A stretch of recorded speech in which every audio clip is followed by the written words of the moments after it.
Breaking news చూస్తున్నాం. దేశంలో వరుసగా జరుగుతున్న విమాన ప్రమాదాలు ప్యాసింజర్స్ ను మరింతగా కలవరపెడుతున్నాయి. తాజాగా స్పైస్ జెట్ విమానానికి మరొక ముప్పు తప్పింది. ఆకాశంలో ఉండగా కిటికీ ఫ్రేమ్ ఊడిపోయింది. ఒక ప్రయాణికురాలు అక్కడ కూర్చుంది. దీంతో మరింత భయాందోళనకు గురైన పరిస్థితి అయితే అక్కడ ఉంది. గోవా నుంచి పుణే వెళ్తున్న స్పైస్ జెట్ విమానంలో ఈ ఘటన జరిగినట్టుగా తెలుస్తోంది. అయితే ఈ దెబ్బకి గందరగోళానికి గురైపోయారు అక్కడ ఉన్న ప్రయాణికులందరూ. ఒక్కసారిగా భయాందోళనకు గురయ్యారు. పుణే ఎయిర్పోర్ట్లో సురక్షితంగా మొత్తానికి విమానం అయితే ల్యాండింగ్ అయినట్లుగా తెలుస్తోంది. అయితే ప్రస్తుతానికైతే సోషల్ మీడియాలో ఈ వార్తలన్నీ కూడా బాగా వైరల్గా మారుతున్నాయి. ఈ ఘటన మరింత వైరల్గా మారుతున్న నేపథ్యం ఉంది. స్పైస్ జెట్ విమానంలో సాంకేతిక లోపం కారణంగా ప్రయాణికుల్లో మరింత ఆందోళన చెందే పరిస్థితులు అయితే నెలకొన్నాయి. ఈ ఘటన జూలై 1వ తేదీన గోవా నుంచి పుణేకు వెళ్తున్న నేపథ్యంలో స్పైస్ జెట్ విమానం దీనికి వచ్చిన నెంబరు SG1080లో కిటికీ ఫ్రేమ్ ఊడిపోయింది. అయితే ఒక ప్రయాణికురాలు దాని పక్కన ఎవరైతే కూర్చున్నారో ఆమె మరింత భయాందోళన చెందింది. వెంటనే అరవడం కొనసాగించింది. అయితే ఇది విమాన నిర్మాణంలో భాగం కాదని, ప్రయాణికుల భద్రతకు మాత్రం ఎలాంటి ముప్పు లేదని కూడా స్పైస్ జెట్ చెప్పుకొచ్చే ప్రయత్నం చేసింది. ఈ సంఘటనతో ప్రయాణికుల్లో మరింత భయాందోళనలు నెలకొన్నాయి. వెంటనే విమానంలో హడావిడి మొదలైంది. ఎందుకంటే ఇటీవల ఇలాంటి సాంకేతిక సమస్యలు అనేక విమానాల్లో తలెత్తుతున్నటువంటి పరిస్థితి అయితే ఉంది. ముఖ్యంగా అహ్మదాబాద్ విమాన ఘోర దుర్ఘటన తర్వాత విమానాల్లో ప్రయాణించాలంటేనే ప్రయాణికులు బెంబేలెత్తిపోయినటువంటి పరిస్థితి అయితే ఉంది. అయితే స్పైస్ జెట్ విమానాల్లో ఇటువంటి సాంకేతిక సమస్యలు తరచుగా జరుగుతున్నట్లుగా మనకు తెలుస్తోంది. జూలై 1వ తేదీన గోవా నుంచి పుణేకు వెళ్తున్న స్పైస్ జెట్ విమానం SG1080లో గాల్లో ప్రయాణిస్తున్న సమయంలో కిటికీ ఫ్రేమ్ ఊడిపోయింది. స్పైస్ జెట్ తెలిపిన వివరాల ప్రకారం ఇది Q400 మోడల్ విమానం అని చెప్పి వారు చెప్తున్నారు. ఇది మల్టీ లేయర్ విండోస్ కలిగి ఉంటుందట. అంటే ఇందులో బహుళ పొరల కిటికీలు అనేవి ఉంటాయి. ఈ ఘటనలో ఎవరికి ఎలాంటి హాని జరగలేదని, ప్రయాణికుల భద్రతకు ఎలాంటి ప్రమాదం లేదని కూడా స్పైస్ జెట్ ఇప్పుడు ఒక రకంగా వారు చేసిన మిస్టేక్ని వెనకేసుకొస్తుందా అంటే అవునని అనుకోవాలి. ఎందుకంటే ప్రయాణికుల భద్రతకు ఎలాంటి ముప్పు ఉండదు, కానీ వాళ్ళు మాత్రం మా ప్రయాణాల్లో ప్రయాణించవచ్చు, మరింత ఈ విధంగానే భయాందోళనలకు గురి కావచ్చు అని చెప్పుకొస్తుంది. ముఖ్యంగా చూసుకుంటే అంటే మీ విమానాల్లో ప్రయాణిస్తుంటే మాత్రం భయాందోళనలకు గురి కావాలా? ఒక రకంగా అనుకుందాం, అక్కడ ఎవరైనా హార్ట్ పేషెంట్లు ఉన్నారనుకోండి, ఎవరైనా బీపీ పేషెంట్లు ఉన్నారనుకోండి, ఎవరైనా సెన్సిటివ్ పేషెంట్లు ఉన్నారు, చిన్నపిల్లలు ఉంటారు, అనేక రకాల ప్రయాణికులు ఉంటారు.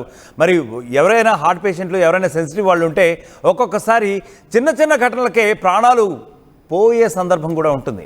దానికి ఎవరు బాధ్యత వహిస్తారండి? అరే మొన్న గత నెలలోనే, ఇంకా నాట్ ఈవెన్ 1 మంత్, మొన్న కొంత సాంకేతిక లోపం అనుకోవచ్చు. దానికి కారణాలు ఇంకా పూర్తిగా రానప్పటికీ కూడా, ఇన్వెస్టిగేషన్ కొనసాగుతున్నప్పటికీ కూడా కొంత నిర్లక్ష్యం కారణంగా కానివ్వండి. ఎందుకంటే అంతకుముందే అహ్మదాబాద్ ప్లేన్ ఏదైతే ఘోర దుర్ఘటనకి గురైందో ఆ తర్వాత అంతకుముందే ప్రయాణికుడు కూడా హెచ్చరించాడు, ఇంకో ఇక్కడ జాగ్రత్తలు సరిగా లేవు, ప్రామాణికాల ప్రకారం లేవు, తగు జాగ్రత్తలు వీళ్ళు తీసుకోలేదు అని చెప్పి వీడియో తీసి మరీ వైరల్ చేశాడు. అయినప్పటికీ కూడా విమాన యాజమాన్య సంస్థలు అనేవి అసలు సరైన ఏర్పాట్లు చేస్తున్నాయా? అదొక గుణపాఠంగా నేర్చుకున్నాయా? 280కి పైగా ప్రాణాలు ఆ రోజు గాల్లో కోల్పోయిన పరిస్థితి అయితే ఉంది. వాటిని వెనక్కి తేగలమా? మరి అయినప్పటికీ కూడా ఈ స్పైస్ జెట్ అనుకోవచ్చు, ఎయిర్ ఇండియా అనుకోవచ్చు, ఇంకా వేరే వాళ్ళు ఎవరైనా సరే వీరు అసలు ఎందుకు మరింత జాగ్రత్తలు పాటించట్లేదు? ముందస్తు జాగ్రత్తలు ఎందుకు తీసుకోవట్లేదు? టేకాఫ్కు ముందే సరైనటువంటి సాంకేతిక పరీక్షలు ఎందుకు చేయట్లేదు అంటే ఈ రకమైనటువంటి ప్రశ్నలే ప్యాసింజర్స్ వర్గాలన్నింటిలో నుంచి కూడా వినిపిస్తున్నాయి. ఇవాళ రేపు విమాన ప్రయాణం కంటే ల్యాండ్ జర్నీనే మరింత మంచిదే అని చెప్పి కూడా వారందరూ కూడా అభిప్రాయాన్ని వెలిబుచ్చే పరిస్థితి అయితే ఉంది. ఇదిగో ముఖ్యంగా చూడండి, ఇన్ఫ్లైట్ విజువల్స్ అయితే మనం చూస్తున్నాం. ఎందుకంటే అక్కడ తర్వాత ఎప్పుడైతే ల్యాండ్ అయిందో, అది సురక్షితంగా ల్యాండ్ అయిందో పుణేలో, అప్పుడు అక్కడ విజువల్స్ అయితే మనం చూస్తున్నాం. అక్కడ ప్రయాణికులు ఒకరితో ఒకరు డిస్కస్ చేసుకున్నారు, మరింత భయభ్రాంతులకి గురవుతున్నారు. అలాగే అక్కడ స్పైస్ జెట్ సిబ్బందితో మాట్లాడే ప్రయత్నం కూడా చేస్తున్నారు. అసలు ఎందుకు ఈ మిస్టేక్ జరిగింది, ఒకవేళ ఈ మరింత ప్రమాదం పెరిగి పెద్దదైతే, ఒకవేళ ప్రాణాలకు అపాయం కలిగితే కనుక ఏంటి పరిస్థితి అని చెప్పి కూడా వాళ్ళు సిబ్బందిని నిలదీసే ప్రయత్నం అయితే చేస్తున్నారు. దానికి సంబంధించిన విజువల్స్ అయితే ఒకసారి చూడండి. हम लोगों के ट्रेन टिकट्स बुक्ड है, होटल बुकिंग किया हुआ है जयपुर में, ये सब कौन करेगा? बहुत नुकसान लग रहा है मैडम, किसी की जॉब जा रही है, किसी के बच्चे वहाँ रो रहे हैं, सब चीजें प्री प्लान होती है।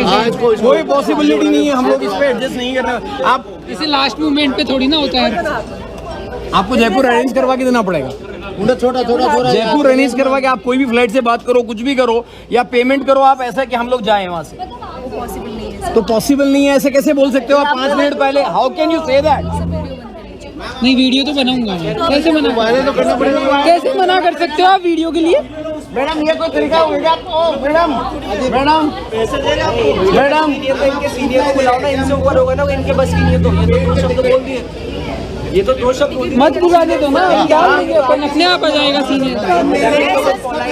अरे मैडम आप मैं आज से यहाँ पे बैठा हूँ, क्या करूँगा मेरे को बताइए आप।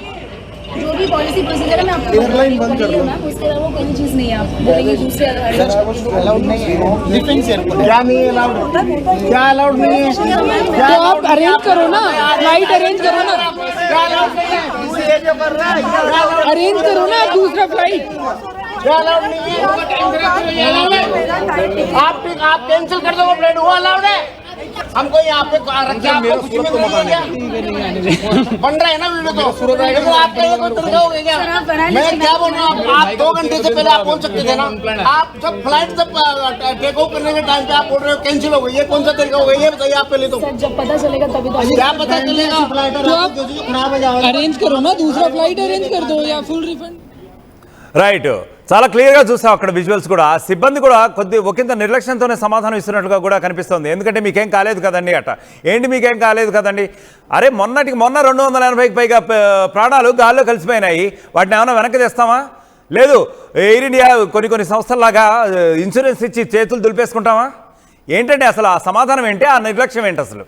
అంటే ఏం కాలేదు కదా అంటే, ఒకవేళ అయ్యి ఉంటే అరే గాల్లో విమాన ప్రమాదం అది, కనీసం ఒక్క ప్రాణం అన్నా కూడా కనీసం బ్రతికే ఛాన్స్ ఉందా, తిరిగి వచ్చే ఛాన్స్ ఉందా? వీళ్ళు చాలా లైట్గా తీసుకున్నారని చెప్పి మొత్తానికైతే మనం ఈ విజువల్స్ చూస్తే తేటతెల్లం అవుతుంది. చాలా కన్ఫర్మ్గా కనపడుతుంది. ఎందుకంటే అవి మా పాలసీస్ ప్రొసీజర్స్ అట. ఏంటి మీ పాలసీస్? ఆ కిటికీలు ఊడగొట్టడమా? ప్రయాణికుల్ని మరింత భయభ్రాంతుల్లోకి నెట్టడమా? అక్కడ చిన్నపిల్లలు ఉంటారు, హార్ట్ పేషెంట్లు ఉంటారు, అనేక రకమైనటువంటి ఆరోగ్య సమస్యలు ఉన్న వాళ్ళు ఉంటారు. వాళ్ళందరికీ మీరేం సమాధానం చెప్తారు చెప్పండి. అరే ఒకతను గుండెకి చనిపోవచ్చు ఆ భయానికి. రకరకాల వాళ్ళు ఉంటారు. వీరందరికీ కూడా మీరు చెప్పే సమాధానం ఇదా? కరెక్ట్గా ఇవే ప్రశ్నలు అక్కడ ఉన్న కరెక్ట్గా విజువల్స్ చూస్తున్నాం మనం అక్కడ. వాళ్ళందరూ కూడా వాళ్ళతో అదే ఆర్గ్యుమెంట్ చేస్తున్నారు ఆ సిబ్బందితో. వాళ్ళు మాత్రం తమ సంస్థని మాత్రం వెనకేసుకొచ్చే ప్రయత్నం అయితే చేస్తున్నారు. మొత్తానికి దేశవ్యాప్తంగా ఈ వరుసగా విమాన సంఘటనలు అయితే జరుగుతున్నాయి. అది ప్రమాదాలు కావచ్చు, లేదంటే ప్రయాణికులు ఒకంత భయభ్రాంతులకు గురి చేసే ఇటువంటి సంఘటనలు కావచ్చు. వీటిని లైట్ తీసుకోవచ్చా? మీరే మీ కామెంట్స్ రూపంలో తెలియజేసే ప్రయత్నం అయితే చేయండి. ఎందుకంటే వరుసగా ఈ మధ్య చాలా రకంగా కలవరపెడుతున్న ఈ రకమైనటువంటి విమాన ప్రమాదాలు. అది ముఖ్యంగా చెప్పాలంటే విమాన యాజమాన్య సంస్థల నిర్లక్ష్యంగానే చాలామంది ప్యాసింజర్లు కూడా వాపోతున్నటువంటి పరిస్థితి అయితే ఉంది. మరి ఈ సంఘటనపై మీరేమంటారు? మీ కామెంట్స్ రూపంలో కూడా తెలియజేసే ప్రయత్నం చేయండి. షుగర్ పేషెంట్స్ చపాతీ రోటీ కాకుండా సంతృప్తిగా రైస్ కూడా తినవచ్చు. Doctor rice, sugar free rice, doctor rice, diabetic rice, sugar pension బియ్యం, డాక్టర్ రైస్. తెలుగులో న్యూస్ కి ఫాస్టెస్ట్ యాప్ ఇప్పుడు టోటల్లీ న్యూ అవతార్లో జస్ట్ 5 సెకండ్స్ లో కంప్లీట్ న్యూస్. సోషల్ మీడియాలో ట్రెండ్స్ కి one stop solution. Live TV app voice search option తో ఇప్పుడే download చేయండి లేదా అప్డేట్ అయిపోండి. యాప్ లింక్ డిస్క్రిప్షన్ లో ఉంది.